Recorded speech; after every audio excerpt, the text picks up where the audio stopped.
حضور اکرم صلی اللہ علیہ وآلہ وسلم نے ارشاد فرمایا کہ جب ایک بندہ مسلمان ہو جائے اور اس کا اسلام عمدہ ہو، یقین و خلوص کے ساتھ ہو، تو اللہ اس کے گناہ کو جو اس نے اس اسلام لانے سے پہلے کیا معاف فرما دیتا ہے، اور اب اس کے بعد کے لیے بدلہ شروع ہو جاتا ہے، یعنی ایک نیکی کے عوض 10 گناہ سے لے کر 700 گناہ تک ثواب، اور ایک برائی کا اسی برائی کے مطابق بدلہ دیا جاتا ہے، مگر یہ کہ اللہ تعالیٰ اس برائی سے بھی درگزر کرے اور اسے بھی معاف فرما دے، یہ بھی اس کے لیے آسان ہے۔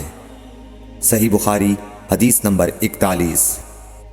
رسول اللہ صلی اللہ علیہ وسلم نے فرمایا کہ تم میں سے کوئی شخص جب اپنے اسلام کو عمدہ بنا لے، یعنی نفاق اور ریا سے پاک کر لے، تو ہر نیک کام جو وہ کرتا ہے اس کے عوض 10 سے لے کر 700 گناہ تک نیکیاں لکھی جاتی ہیں، اور ہر برا کام جو کرتا ہے تو وہ اتنا ہی لکھا جاتا ہے جتنا کہ اس نے کیا ہے۔ صحیح بخاری حدیث نمبر 42۔ رسول اللہ صلی اللہ علیہ وسلم ایک دن حضرت عائشہ رضی اللہ تعالی عنہا کے پاس آئے۔ اس وقت ایک عورت حضرت عائشہ رضی اللہ تعالی عنہا کے پاس بیٹھی تھی۔ آپ صلی اللہ علیہ وسلم نے دریافت کیا، یہ کون ہے؟ عرض کیا، فلاں عورت، اور اس کی نماز کے اشتیاق اور پابندی کا ذکر کیا۔ آپ صلی اللہ علیہ وسلم نے فرمایا، ٹھہر جاؤ، سن لو کہ تم پر اتنا ہی عمل واجب ہے جتنے عمل کی تمہارے اندر طاقت ہے۔ اللہ کی قسم، ثواب دینے سے اللہ نہیں اکتاتا، مگر تم عمل کرتے کرتے اکتا جاؤ گے، اور اللہ کو دین کا وہی عمل زیادہ پسند ہے جس کی ہمیشہ پابندی کی جا سکے، اور انسان بغیر اکتائے اسے انجام دے۔ صحیح بخاری حدیث نمبر 43۔ رسول اللہ صلی اللہ علیہ وسلم نے فرمایا، جس شخص نے لا الہ الا اللہ کہہ لیا اور اس کے دل میں جو برابر بھی ایمان ہے، تو وہ ایک نہ ایک دن دوزخ سے ضرور نکلے گا، اور دوزخ سے وہ شخص بھی ضرور نکلے گا جس نے کلمہ پڑھا اور اس کے دل میں گیہوں کے دانے برابر خیر ہے، اور دوزخ سے وہ بھی نکلے گا جس نے کلمہ پڑھا اور اس کے دل میں ایک ذرہ برابر بھی خیر ہے۔ صحیح بخاری حدیث نمبر 44۔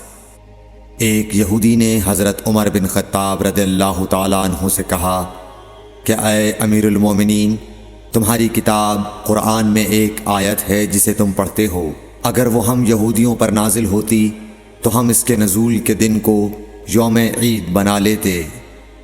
آپ نے پوچھا، وہ کون سی آیت ہے؟ اس نے جواب دیا، سورہ مائدہ کی یہ آیت کہ آج میں نے تمہارے دین کو مکمل کر دیا اور اپنی نعمت تم پر تمام کر دی اور تمہارے لیے دین اسلام پسند کیا۔ حضرت عمر رضی اللہ تعالی عنہ نے فرمایا کہ ہم اس دن اور اس مقام کو خوب جانتے ہیں۔ جب یہ آیت رسول اللہ صلی اللہ علیہ وسلم پر نازل ہوئی، اس وقت آپ صلی اللہ علیہ وسلم عرفات میں جمعے کے دن کھڑے ہوئے تھے۔ صحیح بخاری حدیث نمبر 45۔ طلحہ بن عبید اللہ کہتے تھے کہ نجد والوں میں سے ایک شخص حضرت صلی اللہ علیہ وسلم کے پاس آیا، سر پریشان یعنی بال بکھرے ہوئے تھے۔ ہم اس کی آواز کی بن بناہٹ سنتے تھے اور ہم سمجھ نہیں پا رہے تھے کہ وہ کیا کہہ رہا ہے، یہاں تک کہ وہ نزدیک آن پہنچا جب معلوم ہوا کہ وہ اسلام کے بارے میں پوچھ رہا ہے۔ حضرت صلی اللہ علیہ وسلم نے فرمایا کہ اسلام دن رات میں 5 نمازیں پڑھنا ہے۔ اس نے کہا، بس اس کے سوا تو اور کوئی نماز مجھ پر نہیں۔ آپ نے فرمایا، نہیں، مگر تو نفل پڑھے تو اور بات ہے۔ حضرت صلی اللہ علیہ وسلم نے فرمایا، اور رمضان کے روزے رکھنا۔ اس نے کہا، اور تو کوئی روزہ مجھ پر نہیں ہے۔ آپ نے فرمایا، نہیں، مگر تو نفل روزے رکھے تو اور بات ہے۔ طلحہ نے کہا، اور حضرت صلی اللہ علیہ وسلم نے اس زکوٰۃ کا بیان کیا۔ وہ کہنے لگا کہ بس اور کوئی صدقہ مجھ پر نہیں ہے۔ آپ نے فرمایا، نہیں، مگر یہ کہ تو نفل صدقہ دے تو اور بات ہے۔ پھر وہ شخص پیٹھ موڑ کر چلا گیا، یوں کہتا جاتا تھا، قسم خدا کی میں نہ اس سے بڑھاؤں گا نہ گھٹاؤں گا۔ حضرت صلی اللہ علیہ وسلم نے فرمایا اگر یہ سچا ہے تو اپنی مراد کو پہنچ گیا۔ صحیح بخاری حدیث نمبر 46۔ حضرت صلی اللہ علیہ وسلم نے فرمایا جو کوئی ایمان رکھ کر اور ثواب کی نیت سے کسی مسلمان کے جنازے کے ساتھ جائے اور نماز اور دفن سے فراغت ہونے تک اس کے ساتھ رہے تو وہ 2 قرات ثواب لے کر لوٹے گا۔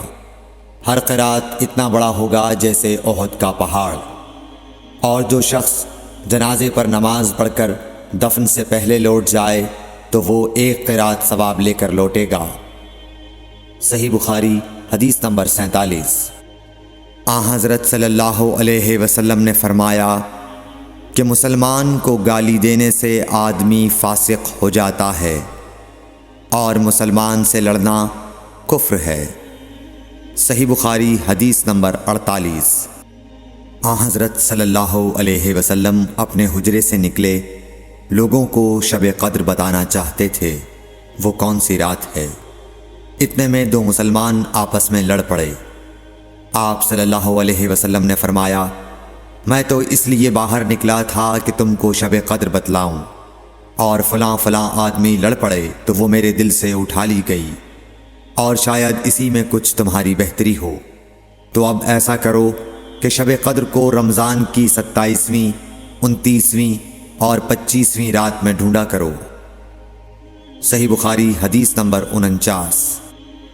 ایک دن حضرت صلی اللہ علیہ وسلم لوگوں میں تشریف فرما تھے کہ آپ کے پاس ایک شخص آیا اور پوچھنے لگا کہ ایمان کسے کہتے ہیں۔ آپ صلی اللہ علیہ وسلم نے فرمایا کہ ایمان یہ ہے کہ تم اللہ پاک کے وجود اور اس کی وحدانیت پر ایمان لاؤ، اور اس کے فرشتوں کے وجود پر، اور اس اللہ کی ملاقات کے برحق ہونے پر، اور اس کے رسولوں کے برحق ہونے پر، اور مرنے کے بعد دوبارہ اٹھنے پر ایمان لاؤ۔ پھر اس نے پوچھا کہ اسلام کیا ہے؟